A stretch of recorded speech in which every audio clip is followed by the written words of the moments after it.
Uncle OG cinema మరి ఇంకొక కొన్ని గంటల్లో మన ముందుకు రాబోతుంది కాబట్టి మీ ఎక్స్పెక్టేషన్స్ సినిమా మీద ఎలా ఉంటాయి? పాత రికార్డులు బద్దలు పడదు అనేది మా ఎక్స్పెక్టేషన్. నా సినిమా నా మొబైల్ డేటా కూడా మొత్తం ఆ టైలర్ సీరియల్ చూడడం అవి చూడనే సరిపోతుంది. అవునా? నైట్ అంతా ట్రైలర్ ఒకసారి మా ప్రేక్షకుల కోసం చెప్పండి. అసలు ట్రైలర్ చాలా బాగుంది. వచ్చిన ట్రైలర్ బాగానే ఉంది, మంచి ఎక్స్పీరియన్స్ ఉంది. అందులో ఓవర్సీస్ లో మనం ఎన్ఆర్ఐ వరల్డ్ వైడ్ గా చేస్తున్నారు. ఇది వరకు మన ఇండియా లెవెల్నే కదా అవుతున్నారు సౌత్ ఇండియా. ఇంత ముందు సినిమాలు ఏంటంటే మన తెలుగు ఇప్పుడు పవన్ కళ్యాణ్ మన ఇండియా లెవెల్నే అయింది, మన సౌత్ ఇండియా మొత్తం. ఇప్పుడు ఏంటంటే ఓవర్సీస్ లో కూడా వెళ్ళిపోయింది కదా, పాన్ ఇండియా మూవీ అయిపోయింది కాబట్టి మా బాగా ఎక్స్పెక్టేషన్ బాగానే ఉంది ఫుల్ గా. అందుకే కదా నీకు టికెట్లు అన్ని ఆన్లైన్ లో అన్ని బుకింగ్ మీరు బుక్ చేసుకున్నారా? చేయలేదు, మాకు దొరకలేదు. దొరుకుతాయిలే మనకేముంది, చూస్తాం ఎక్కడోసారి రకాలు చేస్తారు, క్యాన్సల్ టికెట్లు ఏమి ఉంటాయి కదా ఆల్రెడీ. ఒక రోజు ఆగితే కార్డు అయ్యా మళ్ళా ఫస్ట్ అంటే మరి ఇంతకు ముందు హరిహర వీరమల్లు సినిమాతో వచ్చారు, సినిమాని కూడా భారీ ఎక్స్పెక్టేషన్స్ తో ప్రజల్లో తీసుకొచ్చారు. ఉన్నాయి పొలిటికల్. ఇప్పుడు ఇంత ముందు సినిమా మీద కాబట్టి ఆయన మీద పెద్ద దృష్టి పెట్టారు కదా ఎవరు. ఇప్పుడు ఏంటంటే పొలిటికల్ వాళ్ళు దాడి ఎక్కువైపోయింది కాబట్టి కొంచెం నెగిటివ్ గా మాట్లాడుతూ ఉంటారు పవన్ కళ్యాణ్ మీద.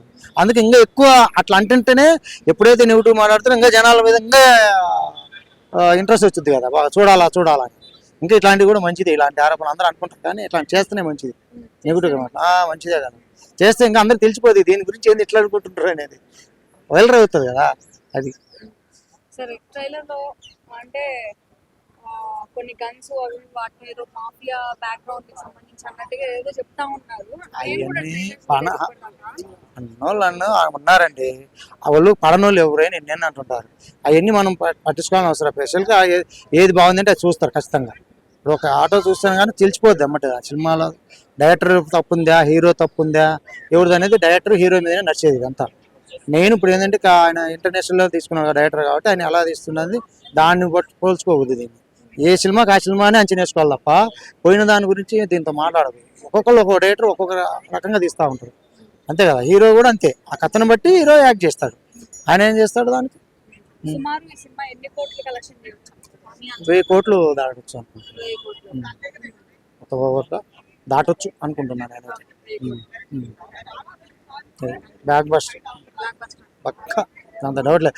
ఒకటి, ఇప్పుడు తెలంగాణలో జూబిలీహిల్స్ లో పెద్దమ్మ ఉగ్రం ఎలా ఉంటుందో విజయవాడ కనకదుర్గమ్మ ఉగ్రం వచ్చినట్టు వస్తుంది ఈ సినిమా మీద. అట్లా ఉందో జనాలు, ఆ 2 ఉగ్రాలు వస్తాయి, ఇద్దరు దేవతలు కలిస్తే ఎలా ఉంటుందో అలా ఉంటుంది ఆ ట్రైలర్ కానీ.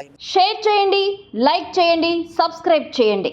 మరిన్ని వీడియోల కోసం బెల్ సింబల్ పై క్లిక్ చేయండి.